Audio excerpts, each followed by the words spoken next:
नमस्कार दोस्तों, आज की तारीख है 19 दिसंबर 2025, दिन शुक्रवार और आज की हिंदी तिथि है पौष माह के कृष्ण पक्ष की अमावस्या। तो दोस्तों, सबसे पहले तो आज के दिन का इतिहास जान लेते हैं। आज शहादत दिवस मनाया जाता है। आज ही के दिन साल 1927 में काकोरी कांड के लिए देश के 3 महान स्वतंत्रता सेनानियों पंडित राम प्रसाद बिस्मिल, अशफाक उल्लाह खान और ठाकुर रोशन सिंह को अंग्रेजी हुकूमत ने फांसी दे दी थी। इन वीरों ने देश की आज़ादी के लिए अपना जीवन बलिदान कर दिया। उनका बलिदान हमें साहस, एकता और देशभक्ति की सीख देता है। इसी कारण आज का दिन शहादत दिवस के रूप में याद किया जाता है। आज गोवा मुक्ति दिवस भी मनाया जाता है। आज ही के दिन साल 1961 में भारतीय सशस्त्र बलों ने ऑपरेशन विजय चलाकर गोवा को पुर्तगाली शासन से आज़ाद कराया था। करीब 450 साल तक चले विदेशी शासन का अंत इसी दिन हुआ था।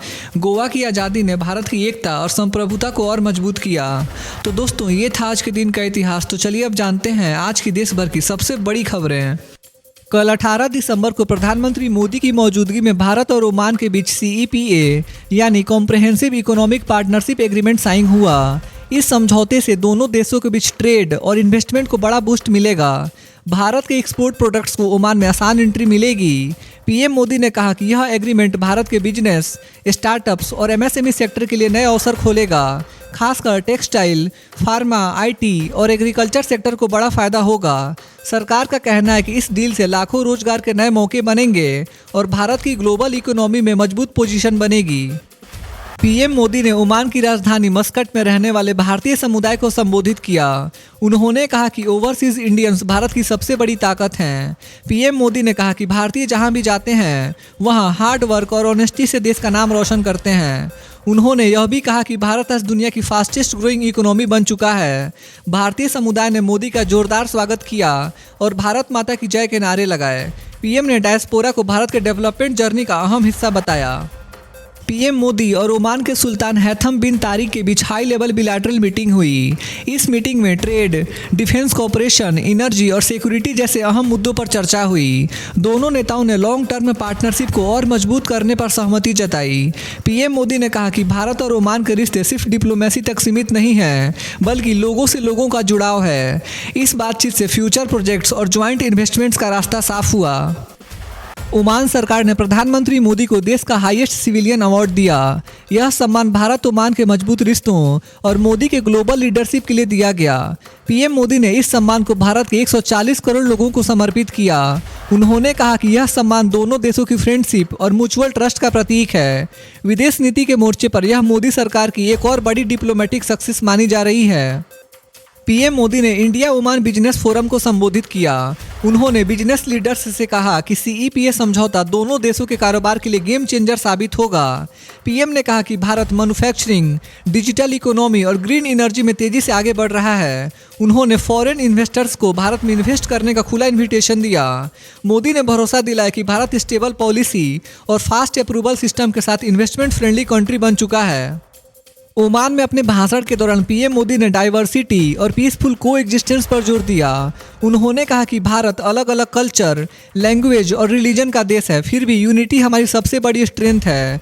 पीएम ने युवाओं से इनोवेशन और स्किल डेवलपमेंट पर फोकस करने की अपील की। उन्होंने कहा कि आने वाला समय एशिया और खासकर इंडिया का होगा। यह संदेश ग्लोबल मंच पर भारत की सॉफ्ट पावर को दर्शाता है। कल 18 दिसंबर को प्रधानमंत्री मोदी की 3 देशों की ऑफिशियल फॉरेन विजिट का समापन हुआ।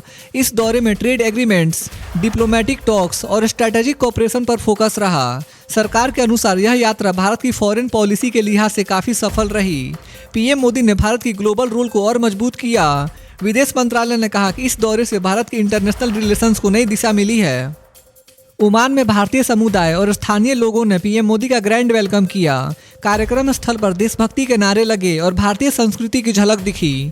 लोगों ने कहा कि मोदी के नेतृत्व में भारत ने दुनिया में नई पहचान बनाई है। पीएम ने सभी का धन्यवाद किया और कहा कि यह प्यार भारत ओमान की मजबूत फ्रेंडशिप को दिखाता है। यह दृश्य सोशल मीडिया पर भी काफ़ी वायरल रहा। पीएम मोदी ने अपने संदेश में कहा कि भारत फ्रेंडशिप, पीस और कोऑपरेशन में विश्वास करता है। उन्होंने कहा कि भारत और ओमान के रिश्ते आने वाले समय में और मजबूत होंगे। पीएम ने युवाओं, बिजनेस कम्युनिटी और प्रोफेशनल्स से दोनों देशों के बीच कोलैबोरेशन बढ़ाने की अपील की। बिहार के मुख्यमंत्री नीतीश कुमार एक बड़े विवाद में घिर गए हैं। एक सरकारी कार्यक्रम के दौरान एक महिला डॉक्टर का हिजाब हटाने से जुड़ा वीडियो सोशल मीडिया पर वायरल हो गया है। इसके बाद देश भर में विरोध शुरू हो गया है। विपक्षी दलों ने इसे रिलीजियस फ्रीडम पर हमला बताया है और मुख्यमंत्री से माफी की मांग की है। इस मुद्दे पर बिहार की राजनीति पूरी तरह गर्म हो गई है। सोशल मीडिया पर लोग अलग अलग राय दे रहे हैं और यह मामला अब सिर्फ बिहार तक सीमित नहीं रहा। हिजाब विवाद पर बीजेपी नेता और केंद्रीय मंत्री गिरिराज सिंह खुलकर नीतीश कुमार के समर्थन में आ गए हैं। उन्होंने कहा कि मुख्यमंत्री की मंशा गलत नहीं थी और इस मुद्दे को बेवजह पॉलिटिकल इशू बनाया जा रहा है। गिरिराज सिंह ने नीतीश कुमार को एक गार्जियन लीडर बताया। हालांकि विपक्ष का कहना है कि सत्ता में बैठे नेताओं को ज़्यादा जिम्मेदारी दिखानी चाहिए। इस बयान के बाद बिहार की राजनीति में बयानबाजी और तेज हो गई है। हिजाब विवाद को लेकर बिहार के मुख्यमंत्री नीतीश कुमार के खिलाफ पुलिस शिकायत की गई है। यह शिकायत समाजवादी पार्टी की राष्ट्रीय प्रवक्ता सुमैया राणा ने दर्ज कराई है। सुमैया राणा का आरोप है कि मुख्यमंत्री की कार्रवाई से रिलीजियस सेंटिमेंट्स को ठेस पहुंची है और यह मामला संविधान से जुड़ा हुआ है। उन्होंने कहा कि देश में हर नागरिक को अपने पहनावे और धर्म की आज़ादी है। इस शिकायत के बाद बिहार की राजनीति और गर्मा गई है। अब सभी की नजरें इस बात पर है कि आगे कानूनी प्रक्रिया क्या मोड़ लेती है। मुख्यमंत्री योगी आदित्यनाथ ने कल लखनऊ में भटखंडे संस्कृति विश्वविद्यालय के 100 साल पूरे होने पर आयोजित कार्यक्रम का उद्घाटन किया। सीएम योगी ने कहा कि भारतीय संगीत और संस्कृति हमारी पहचान है और इसे आगे बढ़ाना सरकार की जिम्मेदारी है। उन्होंने युवाओं से कहा कि कला और कल्चर को कैरियर ऑप्शन के रूप में अपनाएं। इस मौके पर कई कलाकारों ने कल्चरल परफॉर्मेंस भी दी। योगी आदित्यनाथ ने साफ कहा कि उत्तर प्रदेश अब ट्रेडिशन और मॉडर्न एजुकेशन दोनों में आगे बढ़ रहा है। वेस्ट बंगाल की सीएम ममता बनर्जी ने आज एक बड़ा फैसला लिया है। राज्य की रोजगार योजना कर्मश्री का नाम बदलकर अब महात्मा गांधी के नाम पर रखने की घोषणा की गई है। ममता बनर्जी ने कहा कि महात्मा गांधी पूरे देश के राष्ट्रपिता हैं और उनका सम्मान करना हर सरकार की जिम्मेदारी है। उन्होंने केंद्र सरकार पर निशाना साधते हुए कहा कि अगर राष्ट्रीय स्तर पर गांधी जी को उचित सम्मान नहीं मिलता तो बंगाल सरकार यह सम्मान जरूर देगी। इस फैसले को राजनीतिक और सामाजिक दोनों नजरिए से काफी अहम मानी जा रही है।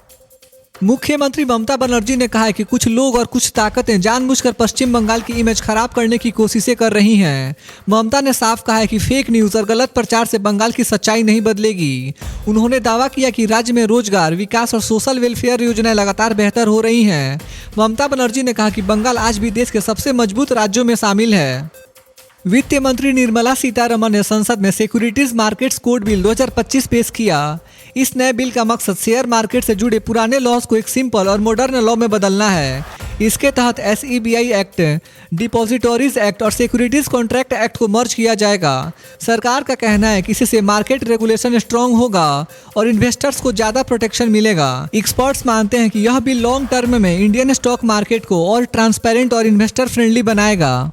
तो दोस्तों आज के लिए बस इतना ही था। देश भर के छोटे बड़े अपडेट्स और हर दिन के मुख्य समाचार देखने के लिए हमारे YouTube न्यूज़ चैनल इंडियन जनता न्यूज़ को सब्सक्राइब जरूर करें। मिलते हैं अगले वीडियो में, तब तक के लिए बाय बाय, टेक केयर, जय हिंद।